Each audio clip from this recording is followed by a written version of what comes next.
আজকে আপনি আমাদের এখানে এসেছেন আপনার জীবনের সাথে ঘটে যাওয়া প্লাস আপনি বিভিন্ন জায়গা থেকে শুনেছেন এরকম সত্যি কিছু ভৌতিক কাহিনী আমাদেরকে শেয়ার করার জন্য। তো চলেন তাহলে আপনার গল্পটা শুনি। জি, ধন্যবাদ আপনাকে। ঘটনাটি মূলত একটি কবরস্থানকে ঘিরে।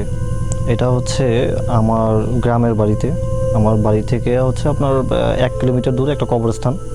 তো এই কবরস্থানে যেটা হচ্ছে পারিবারিক কবরস্থান, তো ওই গ্রামের যারাই মারা যেত তাদের হচ্ছে ওইখানে কবরস্থ করা হতো।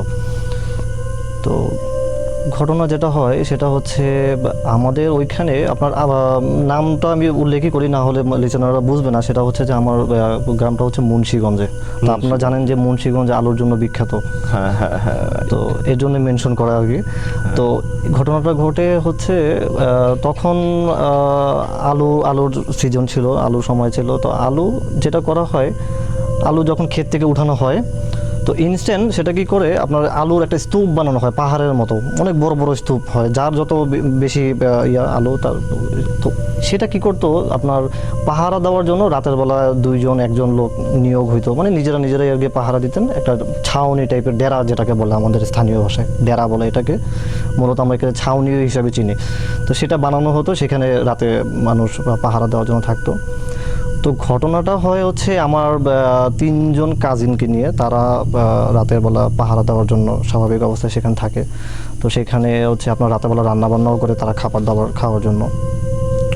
তো তারা স্বাভাবিকভাবে রান্নাবান্না করে খাওয়া দাওয়া শেষ করার পর 3 জন শোয়ার পরে হচ্ছে যে যার মতো করে ঘুমিয়ে যায়। তো আমার একজন কাজিন সে কি করে রাতের বেলা প্রাকৃতিক ডাকে সাড়া দেওয়ার জন্য বাহিরে বের হয়। তো কবরস্থানের একদম পাশেই ছিল ডেরাটা, ক্ষেতটাও কবরস্থানের একদম নিকটেই ছিল। তো সে যখন বের হয় তো সব কিছু স্বাভাবিক ছিল, তখন কিন্তু কোনো সমস্যা নাই।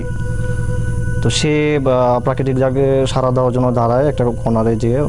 দাঁড়ানোর পরে তো তার কাজ যখন মানে প্রায় শেষ, তখন সে হঠাৎ ফিল করে যে মানে দূরে যে কবরস্থান ছিল সেখানে গাছগাছালি ছিল অনেক।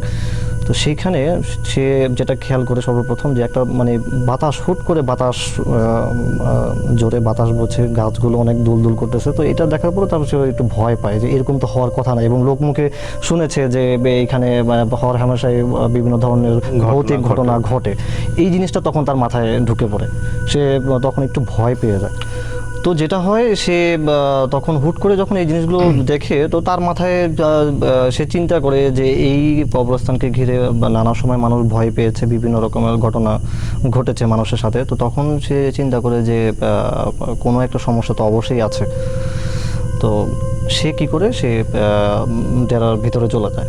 ভিতরে যাওয়ার পর সে কাউকে ডাকে না, একটু ভয় পেয়েছিল যদিও, তারপরে সে ঘুমিয়ে যাওয়ার চেষ্টা করে। তো কিছুক্ষণ পরে সে যেটা ফিল করে যে দূর থেকে কেউ বড় বড় মাটির ঢেলা তার এই ডেরার মধ্যে জোরে জোরে মারতেছে। ডেরাটা হচ্ছে বানানো কি আপনার যে অনেকটা আপনার কি বলে এটাকে, ছন তো না, আপনার যে বাঁশের কঞ্চি, বিভিন্ন ধরনের বাঁশের কঞ্চি, তারপর হচ্ছে আপনার খড়গুঁটো দিয়ে বানানো হয় এরকম একটা ইয়া। তো সেইখানে বড় বড় মাটির ঢেলা মারতেছে। তো এই জিনিসটা যখন হয়, তখন তার সাথে যে আরো 2 জন লোক ছিল, কাজিন ছিল, তো তারাও এই জিনিসটা নোটিস করে, তাদেরও ঘুম প্রায় ভেঙে যায়। তখন সে যে কাজিনটা ভয় পেয়েছে, সে বাকি 2 জনকে উঠানোর পর বলে যে আমি তো বাইরে গিয়েছিলাম, তখন এই ঘটনা ঘটেছে। তো এরপরে তো ওই যে এখন যে বড় বড় মাটির ঢেলা দিচ্ছে, তো তারা এই জিনিসটা 3 জনই খুব ভয় পায়। তো ভয় পাওয়ার পর তারা চিন্তা করে যে আমরা যদি এখানে থাকি, যেহেতু কবরস্থানের পাশে এটা, 3 জন যদি আমরা এখানে অবস্থান করি, তাহলে অবশ্যই আমাদের সাথে আরো বড় কোনো দুর্ঘটনা ঘটতে পারে। তো তারা তখন একটা সাহসিকতার পরিচয় দিয়েছে। তো তারা যেটা চিন্তা করলো যে আমরা এখান থেকে বের হয়ে যেহেতু তারা সবাই কাজিন, সবার বাসা পাশাপাশি, মানে তারপর যেটা হয়, তারা চিন্তা করে যে 3 জন একসাথে বের হয়ে বাসার দিকে দৌড়ে চলে যাবে।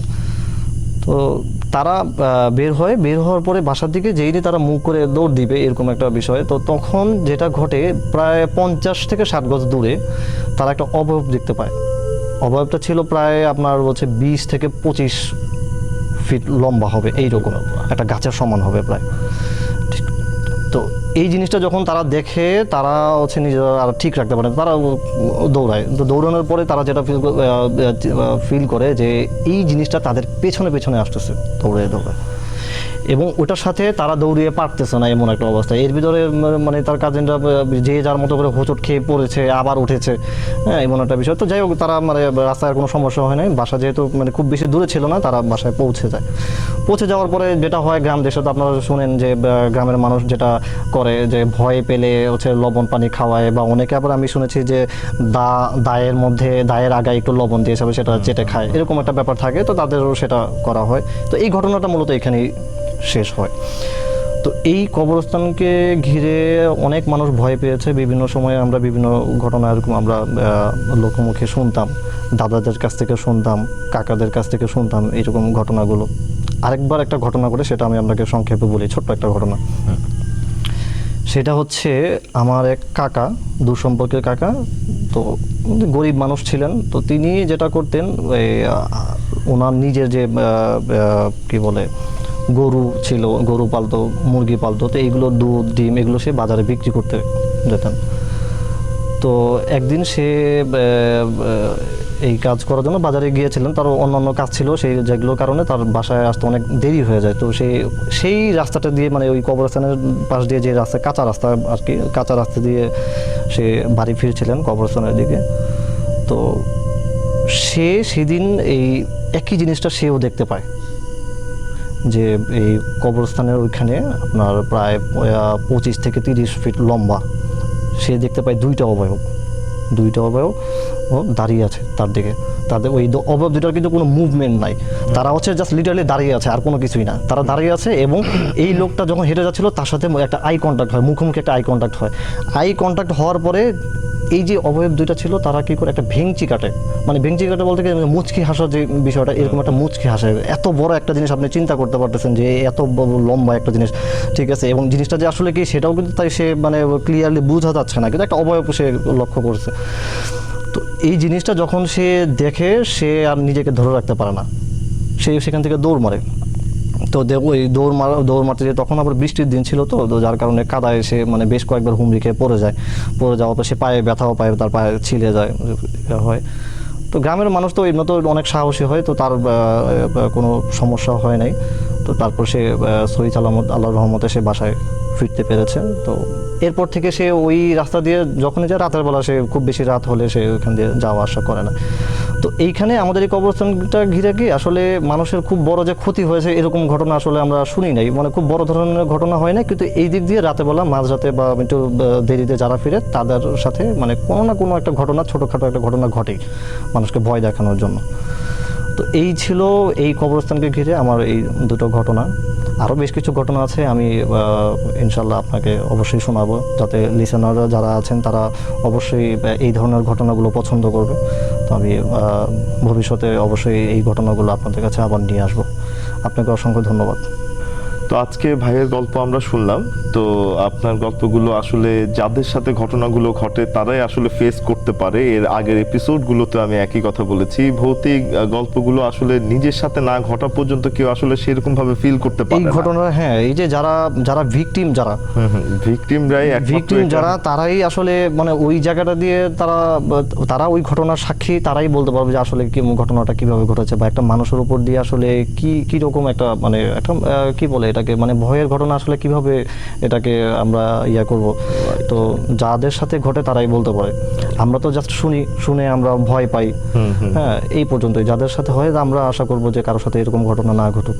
আচ্ছা, যারা ভিডিওটি দেখেছেন, কারোর সাথে যদি এরকম ঘটনা ঘটে থাকে তারা অবশ্যই কমেন্টে জানাবেন। আর যারা আমাদের কাছে এসে আপনার ভৌতিক গল্প বা আপনাদের সাথে ঘটেছে এমন কোনো ঘটনা আমাদের এখানে এসেও আমাদের সাথে বলতে পারবেন। ইমেলের মাধ্যমে আপনারা জানাতে পারবেন আপনাদের নিজেদের সাথে ঘটে যাওয়া ঘটনা বা আপনাদের পরিবারের সাথে ঘটে যাওয়া ঘটনা। তো আজকে এই পর্যন্তই। ভিডিওটি ভালো লাগলে অবশ্যই আমাদের পেজে লাইক, শেয়ার, কমেন্ট এবং সাবস্ক্রাইব অবশ্যই করে রাখবেন। আবার দেখা হবে নেক্সট কোনো ভৌতিক ঘটনা নিয়ে। সে পর্যন্ত সবাই ভালো থাকেন।